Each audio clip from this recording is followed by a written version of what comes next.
Hello everybody, today we are going to go over Packet Tracer Lab 2.3.7 from the Cisco Intro to Networking class. This lab is about navigating the iOS, that is the operating system for Cisco routers and switches. Our objectives are, first of all, to establish basic connections, access the command line interface, and explore help. To explore exec modes, there are 3 of them, and to finish off by setting the clock. So join along as we do this lab together. The first part of this lab is about establishing basic connections, accessing the CLI, and exploring help. In step 1, we are going to connect PC1 to switch 1 using a console cable. The first step is to click the connections icon. It's the one that looks like a lightning bolt. And I see I'm already here where I'm showing all my different connections. And we are asked to select the light blue console cable by clicking on it. If you hover, remember you can see what type of cable it is by looking down here. So I'm going to click the console cable. And my mouse looks normal until I get over here into the area where I've got my network.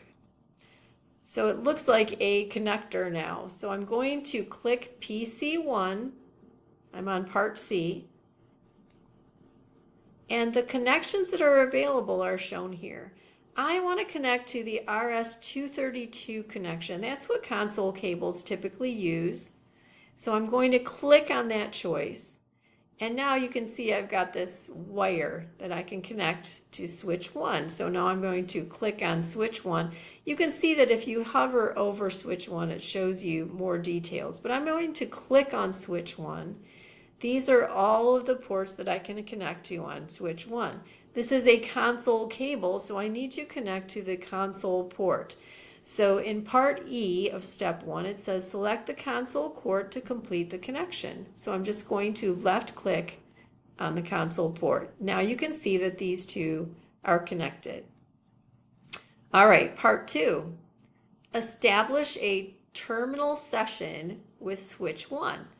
Click PC1 and then select the desktop tab. So click PC1 and desktop. And I've gotten in the habit of just clicking this top button down here so that this window isn't going to disappear behind the lab here. We are supposed to click on the terminal application icon. That's right here. And they want us to check these settings. And they ask us what are the bits per second. They are set to 9600. If I needed to change it for some reason, I could hit the down button and see all the other options, but this is fine, so I'm going to click OK. Part C, the screen that appears may have several messages displayed somewhere on the screen. So when you open up a console port session, you're going to see that there's a lot of chatter on the line, information that you may or may not need, but we're looking for the part that says press return to get started, and it's down here at the bottom. So I'm clicking down underneath it here, and I'm going to press return to get started. What is the prompt displayed on the screen? It's S1 with a greater than sign. That is the name of our switch. So we are consoled from PC1 into switch 1. And it's got the greater than sign. That becomes important because it tells us what mode we're in. All right, step 3, explore the iOS help. The iOS, so the operating system for this switch, can help provide commands, command information depending on the level that we've accessed. The prompt that we are currently in is called user exec mode. User exec. Try to remember that. When there's a greater than sign, we are in user exec mode. And the device is waiting for a command. It's just sitting there waiting for us.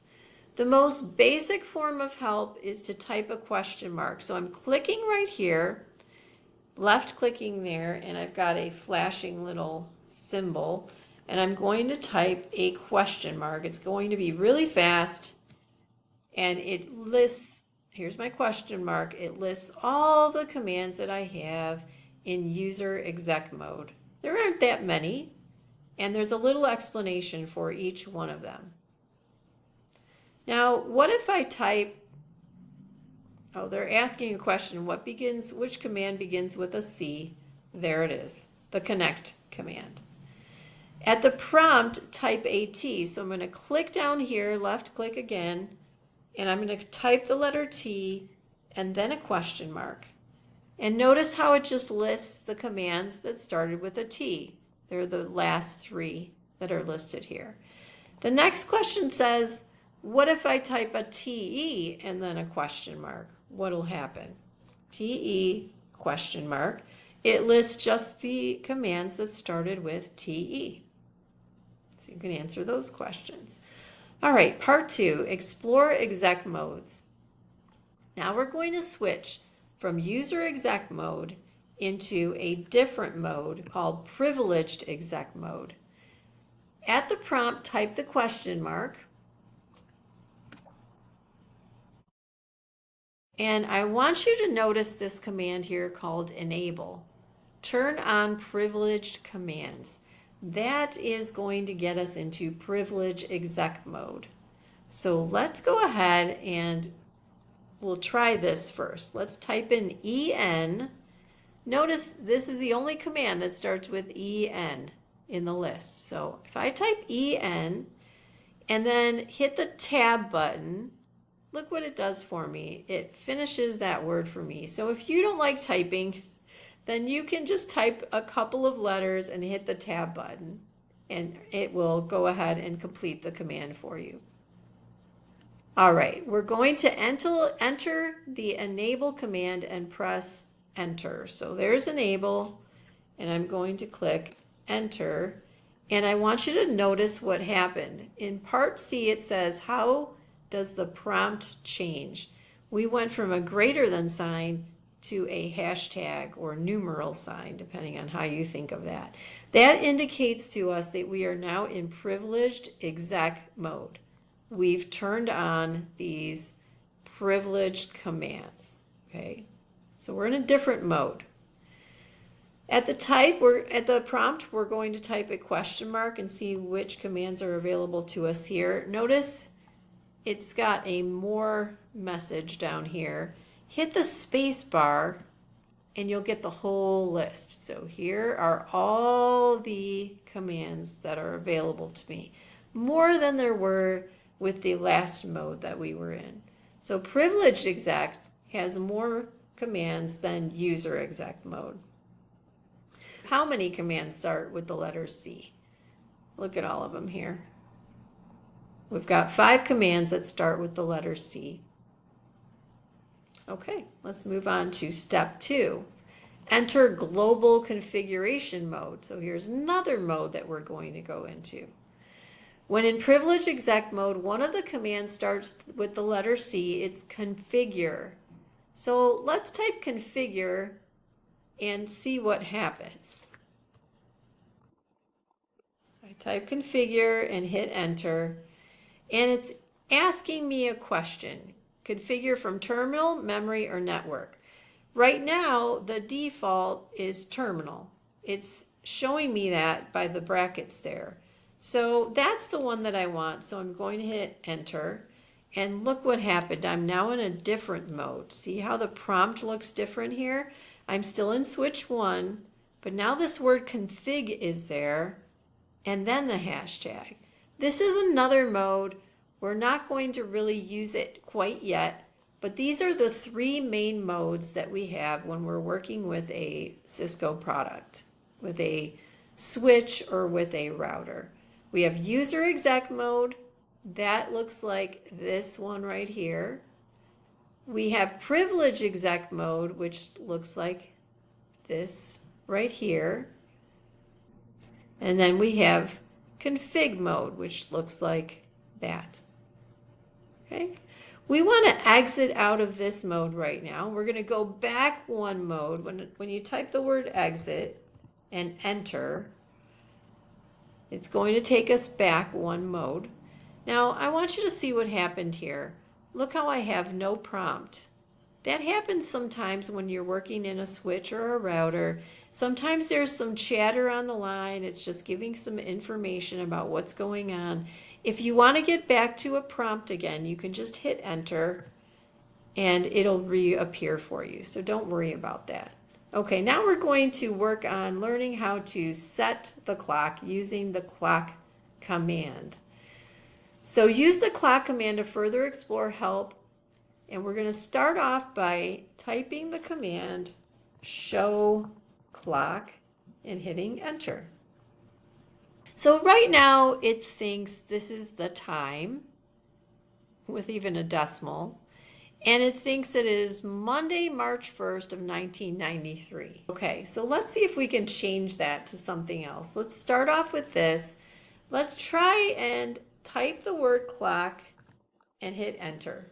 What happens? It says it's an incomplete command. All right, well, type the word clock again and a space and then a question mark because it wants something else. We just don't know what it wants. Well, here's what it wants. It wants us to type the word set. And here's what that does. It sets the time and date. Okay, so we will type the word set. But that's not enough.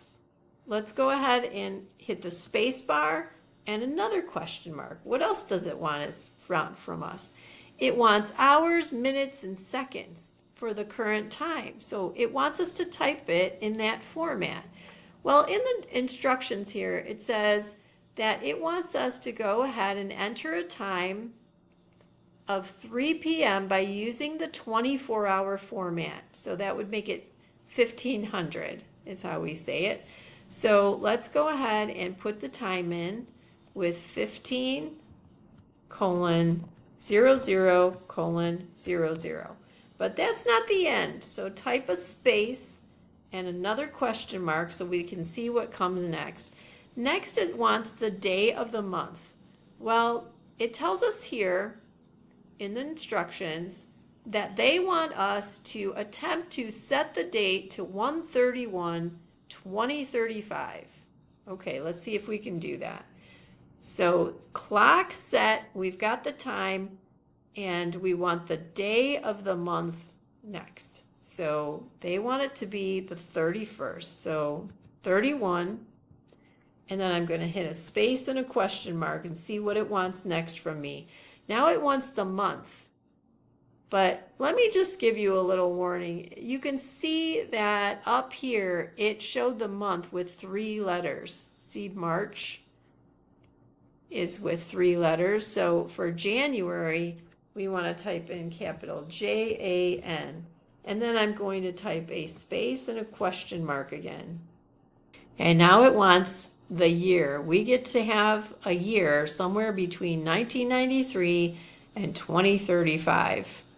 So we are going to type the year. This should be our last thing.